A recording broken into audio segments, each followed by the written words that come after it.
안녕하세요. 주책연구소에 오신 것을 환영합니다. 네, 오늘도 이렇게 차 안에서 카메라를 켜봤습니다. 제가 좀 이름 짓고 이런 거 좋아하거든요. 그래서 출근할 때 찍는 것도 출근길 톡톡이라는 이름으로 영상을 찍었었는데, 이제 출근 요즘 안 하니까 그냥 주책연구소 주저리라고 이름을 한번 줘볼게요. 뭐 별 뜻은 없고 그냥 제 생각을 주저리 한번 얘기한다? 요 정도로 생각해 주시면 될 것 같아요. 오늘 얘기할 내용은, 테슬라하고 현대차. 제가 이제 테슬라보다는 현대차에 투자하는 거를 더 좋아하는 이유, 한 3가지 정도 한번 얘기해 볼게요. 그러면 주책연구소 오늘의 주저리 시작하겠습니다. 출발! 네, 첫 번째 이유로 현대차하고 테슬라 뭐 제일 큰 차이점은 그거겠죠. 현대차는 국내 주식이고 테슬라는 해외 주식이고, 그냥 국내 주식을 할 것이냐 해외 주식을 할 것이냐, 일단은 이 차이가 제일 큰 것 같아요. 아무래도 현대차 같은 경우는 국내 주식이다 보니까 정보 접근성도 테슬라보다는 낫지 않을까라는 생각이 좀 들긴 합니다. 요즘은 워낙 정보가 많고 정보 수집하기도 쉬운 세상이다 보니까 테슬라에 관한 그런 정보들도 인터넷에 뭐 널리고 널렸죠. 오히려 뭐 소음을 구분해내는 능력이 더 중요할 정도로 정보 수집 같은 경우는 그렇게 어렵진 않지만, 그래도 예를 들어 무슨 공시를 본다든지 뭐 하면은 아무래도 국내 주식인 현대차가 더 낫지 않을까, 더 조금은 수월하지 않을까, 우리 같은 개인 투자자 입장에서는 그런 생각을 조금 하고 있습니다. 그리고 또 한 가지가 이제 환율의 변동성이죠. 어떤 분이 그러시더라고요. 주가 예측보다 환율의 움직임을 예측하는 게 더 힘들다고. 물론 이제 환율의 움직임에 따라서 손해가 볼 수도 있지만 환차 이익을 볼 수도 있는 거기 때문에 그거 오르락 내리락 따지면은 뭐 별 차이 없다 이렇게 얘기할 수도 있지만, 이렇게 환전하는 때에 들어가는 수수료도 있을 거고, 그 변동성을 또 이 주식 투자자가 안고 가야 되는 거다 보니까 테슬라보다는 현대차 투자하는 게 더 쉽지 않을까, 그런 생각도 조금은 한번 해봤습니다. 그리고 또 하나 있죠. 그 양도 차익 과세. 우리나라도 2023년부터는 뭐 전면 과세를 한다고 하는데 아직은 없잖아요. 그 대주주 요건에 들어가지 않으면. 근데 미국 주식은 아직 계속 이 양도 차익 과세를 하기 때문에, 만약에 제가 수익이 났으면 거기서 20% 넣는 세금을 물어야 되는 부분도 있고, 물론 수익 보면 20%가 문제겠어요. 수익만 나면은 좋죠.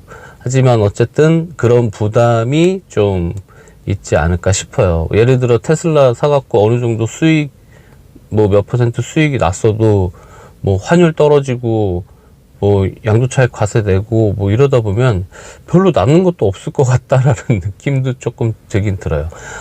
두 번째는 이 수소차예요.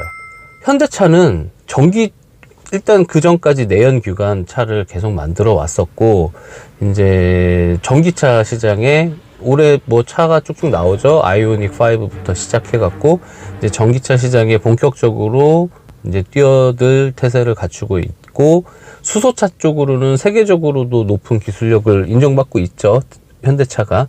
근데 보면 전기차가 가지고 있는 그 태생적인 한계에 있어서 수소차가 어느 정도 커버해 줄 수 있는 부분이 있을 것 같아요. 어쨌든 이 수소차도 친환경 차잖아요. 그러면 수소차도 친환경 차로서 이 내연기관을 대체할 그런 분명히 어느 정도의 파이가 있을 텐데, 특히 상용차 이런 트럭 같은 경우는 좀 전기차가 못하는 부분을 수소차에서 어느 정도 대체를 할 수 있지 않을까 합니다. 그리고 그거는 현대차가 지금 세계적으로도 기술을 인정을 받고 있기 때문에 분명히 그거는 현대차가 다른 완성차 제조업체보다는 강점을 가지고 있는 부분이라고 생각해요.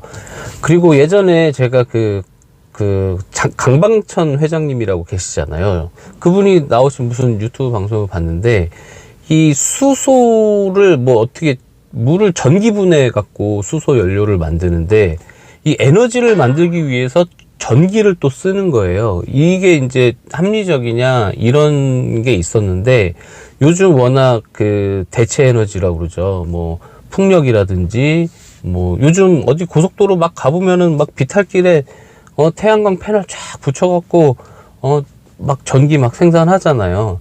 이런 전기의 생산량이 은근히 많다고 그러더라고요. 특히 이 전기 같은 경우는 생산은 그렇게 해도 저장하고 뭐 운송하는 이렇게 다른 데로 보내는 비용이 꽤 들고 거기서 발생하는 에너지 손실률이 높아갖고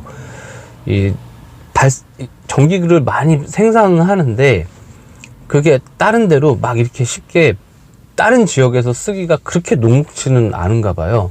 그래서 그 그렇게 생성된 전기를 어차피 남는 전기면 그걸로 수소 연료를 만들면 비용적으로도 어느 정도 합리적인 가격이 될 수 있을 것 같다라는 얘기를 강광천 회장님이 어떤 유튜브에서 얘기하신 그런 영상을 본 적이 있어요.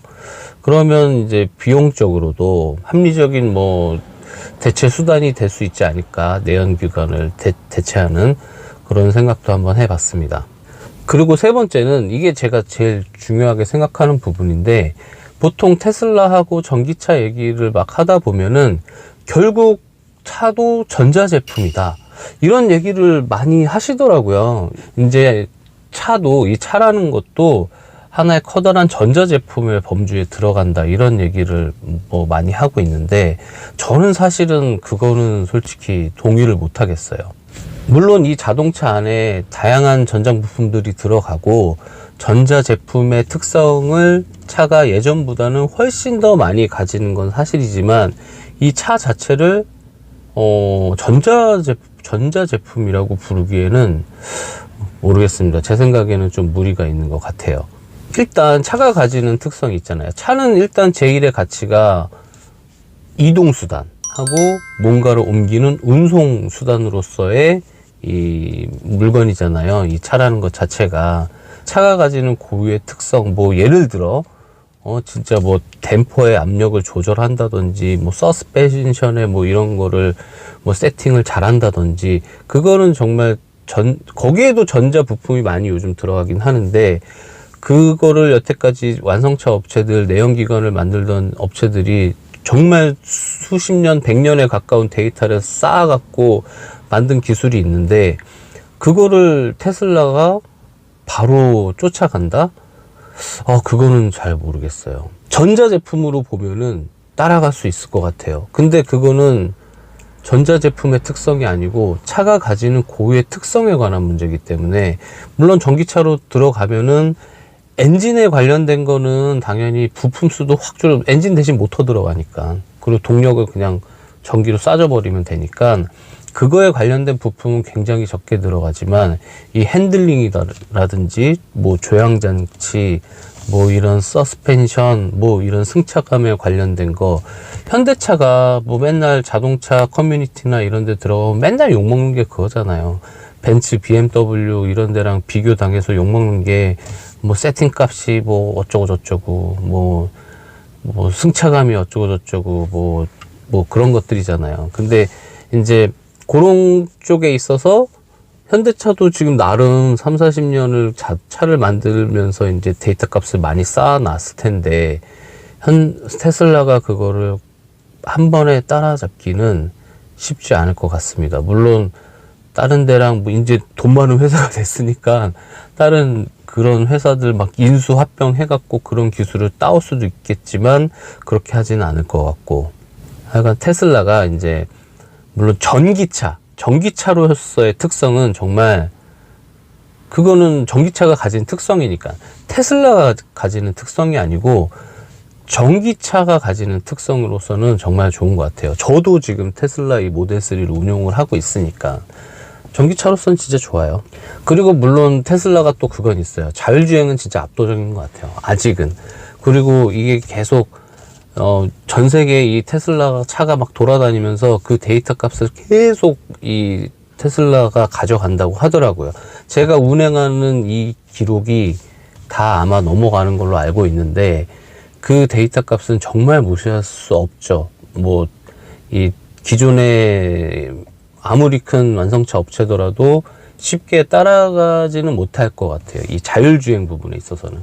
근데 그 외에 차가 가지는 고유의 특성으로서는 뭐 현대차가 뭐 이렇게 뒤처지지 않을 것 같다라는 생각을 합니다.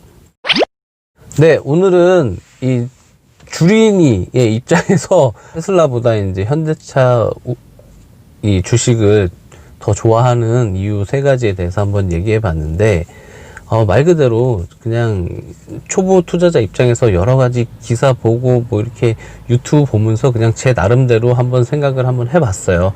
네, 오늘 어떻게 보셨는지 모르겠네. 네, 그냥 주린이 생각이니까 들어주셔서 고맙습니다. 오늘도 소중한 시간 제 영상에 이렇게 투자해 주셔서 정말 고맙습니다. 마무리 전 구독, 좋아요 부탁드릴게요. 고맙습니다. 안녕.